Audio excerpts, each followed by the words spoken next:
when I see tribal communities plagued with ill health, anemia, alcoholism, I feel sad that the government has not been able to provide enough opportunity, enough education, and enough emancipation for them to be able to earn a living.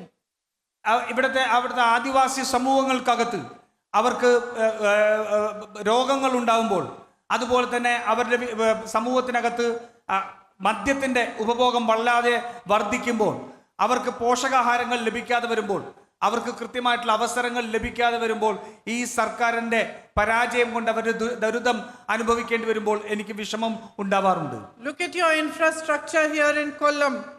It's crumbling. You have a bridge here which is also named the bridge to nowhere. It's a symbol of the corruption of the state government. നിങ്ങൾ ഈ കൊല്ലത്ത് തന്നെയുള്ള അടിസ്ഥാന വികസനത്തെ സംബന്ധിച്ച് നോക്കുക. ഇവിടെ തൊട്ടടുത്ത് ഒരു പാലമുണ്ട്.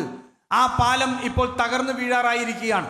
ഇവിടുത്തെ അടിസ്ഥാന സൗകര്യ വികസനത്തിൽ എത്രമാത്രം അഴിമതിയുടെ ഭാഗമായിട്ട് നമ്മൾക്ക് പ്രശ്നങ്ങൾ ഉണ്ടാവുന്നു എന്നുള്ളത് നിങ്ങൾ കാണുക. The NH66 in Kottayam collapsed. That is the status of the infrastructure here. ഇവിടെ ഇവിടെ ഉണ്ടായിരുന്ന the NH66 collapsed. കോട്ടയത്ത് ഉള്ള NH66, നമ്മുടെ കാസർഗോഡ് നിന്ന് നടക്കുന്ന NH66, ആ ദേശീയ പാത പലയിടത്തും തകർന്നു വീണു. ഇതെല്ലാം അഴിമതിയുടെ ഭാഗമായിട്ട് ഉണ്ടായിരിക്കുന്നതാണ്. You have beautiful beaches. I flew over some of them. I sent pictures to my daughter who loves the sea. But you don't have enough tourism opportunities. നമ്മുടെ വളരെ ഭംഗിയുള്ള കടലുകളുണ്ട്. എൻ്റെ മകൾക്ക് ഞാൻ പലപ്പോഴും ആ കടലുകളുടെ അവിടുത്തെ തീരങ്ങളിൽ നിന്നുള്ള ചിത്രങ്ങൾ എടുത്ത് അയക്കാറുണ്ട്. പക്ഷേ അതൊന്നും ടൂറിസം വികസനത്തിന് വേണ്ടി ഉപയോഗിക്കപ്പെടുന്നില്ല. You have Monroe Island. Again, the tourism potential of that island has not been exploited at all. നമുക്ക് ഇവിടെ മൺട്രോ ഐലൻഡ് ഉണ്ട്, ദ്വീപുണ്ട്. അവിടുത്തെ ടൂറിസത്തിന്റെ സാധ്യതകൾ ഒട്ടേറെയാണ്. പക്ഷേ അതൊന്നും ഇവിടുത്തെ സർക്കാർ അത് ഉപയോഗിക്കുന്നില്ല എന്നുള്ളത് നിൽക്കുന്നു. Instead, the government takes decisions like permitting deep sea mining that threaten your whole ecosystem. പക്ഷേ സർക്കാർ എടുക്കുന്ന തീരുമാനങ്ങൾ എന്താണ്? ഏറ്റവും ആഴക്കടൽ ഖനനം ഉൾപ്പെടെ ഈ നാട്ടിലെ മുഴുവൻ പ്രകൃതിയെയും ദുരന്തമാക്കുന്ന തീരുമാനങ്ങളാണ് സർക്കാർ എടുക്കുന്നത്. Today fuel prices are rising every single day. ഇന്ന് ഇന്ധനവില എല്ലാ ദിവസവും എന്നോണം വർദ്ധിച്ചുകൊണ്ടിരിക്കുകയാണ്. Fishermen, fisherwomen are struggling. They cannot make ends meet.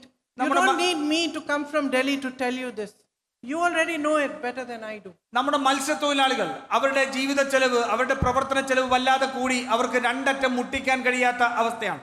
ഞാനിത് ഇവിടെ വന്ന് പറയേണ്ട കാര്യമില്ല, നിങ്ങൾക്ക് എല്ലാവർക്കും അറിയാവുന്ന കാര്യങ്ങളാണ്. You had a thriving cashew industry, a thriving coir industry, both of which have completely gone down in the last years. നമുക്ക് ഇവിടെ ഏറ്റവും നല്ല രീതിയിൽ നടന്നിരുന്ന ഇവിടുത്തെ കശുവണ്ടി തൊഴിലാളികൾ ഉണ്ടായിരുന്നു, അതുപോലെ തന്നെ കയർ മേഖല ഉണ്ടായിരുന്നു. പക്ഷെ അത് രണ്ടും ഇന്ന് തകർന്നു കിടക്കുന്ന അവസ്ഥയിലാണ്. Recently, when I had gone to the Middle East, I noticed that probably over 50% of the people working in the airport in Dubai were from Kerala. ഞാൻ ഈ അടുത്ത് മിഡിൽ ഈസ്റ്റിൽ പോയിരുന്നു. അവിടെ പോയപ്പോൾ ഞാൻ പല സ്ഥലത്തും നോക്കിയപ്പോൾ, അവിടുത്തെ ദുബായ് എയർപോർട്ടിൽ പോയിരുന്നു. അവിടെ എല്ലാം ചെന്നിരുന്നപ്പോൾ 50% മേലെ ആൾക്കാർ അവിടെ ജോലി ചെയ്യുന്നവർ കേരളത്തിൽ നിന്നാണ്. And they welcomed me very kindly, each one of them helping in whichever way that they could. And made me feel like I was back home. ഞാൻ അവിടെ ചെന്നപ്പോൾ അവരെല്ലാം വന്ന് എന്നെ സഹായിച്ചു. അവർക്ക് എല്ലാവർക്കും ഓരോരുത്തർക്കും കഴിയാവുന്ന രീതിയിൽ എന്നെ സഹായിച്ചു. എനിക്ക് പെട്ടെന്ന് തിരിച്ച് എൻ്റെ കുടുംബത്തിലേക്ക് എത്തിയതുപോലെയാണ് തോന്നിയത്. But when this war broke out in the Middle East, they are the first people I thought of. I wondered, what are they going to do? These millions of people who are now stuck in the Middle East, being bombed from the skies every day. പക്ഷേ ഞാൻ ഇപ്പോൾ ഈ യുദ്ധം പൊട്ടിപ്പുറപ്പെട്ടപ്പോൾ ഞാൻ ആദ്യം ചിന്തിച്ചത് ഈ മധ്യപൂർവേഷ്യ രാജ്യത്തുള്ള നമ്മുടെ സഹോദരങ്ങളെ കുറിച്ചാണ്. അവിടെ യുദ്ധം നടക്കുമ്പോൾ എല്ലാ ദിവസവും എന്ന രീതിയിൽ ബോംബുകൾ വർഷിക്കപ്പെടുമ്പോൾ നമ്മുടെ പാവപ്പെട്ട അവിടുത്തെ സഹോദരങ്ങൾ എങ്ങനെയാണ് ജീവിക്കുന്നത് എന്നുള്ളതിനെ സംബന്ധിച്ചാണ് ഞാൻ ചിന്തിച്ചത്. അവർ അവിടെ കുടുങ്ങിക്കിടക്കുകയാണ്. I thought about their families, how worried they must be.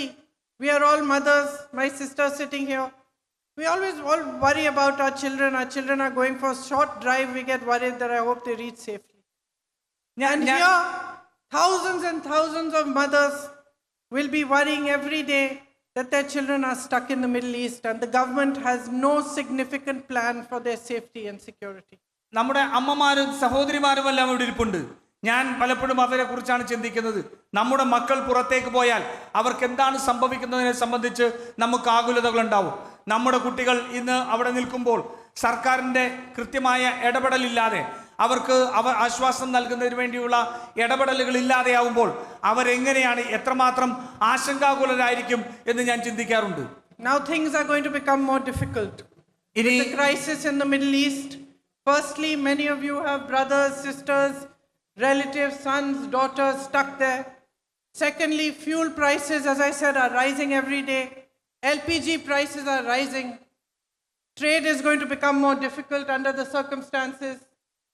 ഇനി കൂടുതൽ കഷ്ടതകളിലേക്കാണ് ആ കാര്യങ്ങൾ മുന്നോട്ട് പോകുന്നത്. നമ്മുടെ ഇന്ധന വിലകൾ എല്ലാം വർദ്ധിക്കുകയാണ്. അത് സ്വാഭാവികമായ വിലക്കയറ്റം ഉണ്ടാകും. നമ്മുടെ കുട്ടികൾ എല്ലാവരും, ചിലപ്പോൾ നിങ്ങളുടെ സഹോദരന്മാർ, സഹോദരിമാർ, അമ്മമാർ, അച്ഛന്മാർ, അവരെല്ലാവരും ഇന്ന് അവിടെ കുടുങ്ങിയ അവസ്ഥയിലാണ്. അവരുടെ ജീവിതം വലിയ ബുദ്ധിമുട്ടിലേക്ക് മാറുന്ന സാഹചര്യത്തിലേക്ക് പോകുന്ന കാര്യമാണ് നമ്മൾ കാണുന്നത്. And in the middle of all this, what is the policy of our central government, of Narendra Modi ji? നമ്മൾ ഈ ദുരിതങ്ങൾക്കെല്ലാം ഇടയിൽ ഇത്രമാത്രം വലിയ യുദ്ധം നടക്കുമ്പോൾ നമ്മുടെ കേന്ദ്ര സർക്കാരിന്റെ നരേന്ദ്രമോദിയുടെ എന്താണ് ഇത് സംബന്ധിച്ചുള്ള നയം എന്നുള്ള ചോദ്യം ഉയരുന്നുണ്ട്. He is not fighting for his people. He is not fighting for India. He is not standing up for India. All he is doing is bowing down to America, bowing down to Israel. Narendra Modi നമ്മുടെ രാജ്യത്തെ ജനങ്ങൾക്ക് വേണ്ടിയല്ല പോരാടുന്നത്. നമ്മുടെ രാജ്യത്തിന് വേണ്ടി നരേന്ദ്രമോദി പോരാടുന്നില്ല. അദ്ദേഹം ചെയ്യുന്നത് അവിടുത്തെ നേതാക്കന്മാരുടെ മുന്നിൽ, US ഉൾപ്പെടെയുള്ള നേതാക്കന്മാരുടെ മുന്നിൽ തല കുമ്പിടുകയാണ് നമ്മുടെ പ്രധാനമന്ത്രി ചെയ്യുന്നത്. He has handed over energy security to America. നമ്മളുടെ ഊർജ സുരക്ഷ അമേരിക്കയ്ക്ക് വേണ്ടി എഴുതി വിറ്റിരിക്കുകയാണ് Narendra Modi. He signed a trade deal in which Indian farmers will now be competing with highly mechanized US farms. അദ്ദേഹം US-ഉമായിട്ട് അമേരിക്കയുമായിട്ട് ഒരു വ്യാപാര കരാർ ഉണ്ടാക്കി. ആ വ്യാപാര കരാർ പ്രകാരം നമ്മുടെ രാജ്യത്തെ കർഷകർ ഇനി US-ലെ അമേരിക്കയിലെ ഏറ്റവും വലിയ സാങ്കേതിക പരിജ്ഞാനമുള്ള കർഷകരുമായിട്ടാണ് മത്സരിക്കേണ്ടത്. And we are going to be forced to buy 9 lakh crores worth of American goods.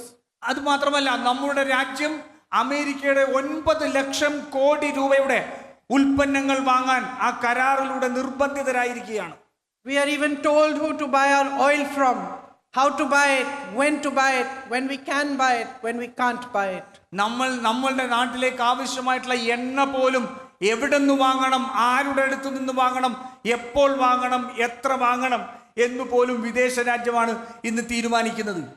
So sisters and brothers, if you look at the overall picture of what is happening in Kerala, in India, and broadly in the world today, what do you see? അതുകൊണ്ട് പ്രിയപ്പെട്ട സഹോദരി സഹോദരന്മാരെ, നിങ്ങൾ ഈ രാജ്യത്ത്, ഈ സംസ്ഥാനത്ത്, ഈ രാജ്യത്ത്, അതുപോലെ തന്നെ ഈ ലോകത്തുമെല്ലാം നടക്കുന്ന കാര്യങ്ങളെ സംബന്ധിച്ച് നിങ്ങൾ അറിയുമ്പോൾ, അത് നിങ്ങൾ കാണുമ്പോൾ എന്താണ് നിങ്ങളുടെ മനസ്സിൽ ഉണ്ടാകുന്ന ചിന്തകൾ? I'll tell you what I see. എന്താണ് ഞാൻ കാണുന്നത് എന്നുള്ളതിനെ സംബന്ധിച്ച് പറയാം. I see that leaders across the world today have forgotten their duty and responsibility towards their people. ഞാൻ കാണുന്നത് നമ്മുടെ നേതാക്കന്മാർക്ക് മുഴുവൻ, ഈ രാഷ്ട്രീയ ഭരണത്തിലിരിക്കുന്ന തലവന്മാർക്ക് മുഴുവൻ ജനങ്ങളോടുള്ള ഉത്തരവാദിത്വം എന്താണെന്നുള്ളത് മറന്നിരിക്കുന്നു. That power and self-protection is their only mantra. അധികാരവും സ്വയം സുരക്ഷയും മാത്രമാണ്, അവരുടെ സ്വന്തം സംരക്ഷണം മാത്രമാണ് ഇന്ന് അവരുടെ ഒരേ ഒരു മന്ത്രം. And their only motivation. അവരുടെ ഏറ്റവും വലിയ അവരെ കൊടുക്കുന്ന പ്രചോദനവും ആ അധികാരവും അവരുടെ സ്വയം സംരക്ഷണവും മാത്രമാണ്.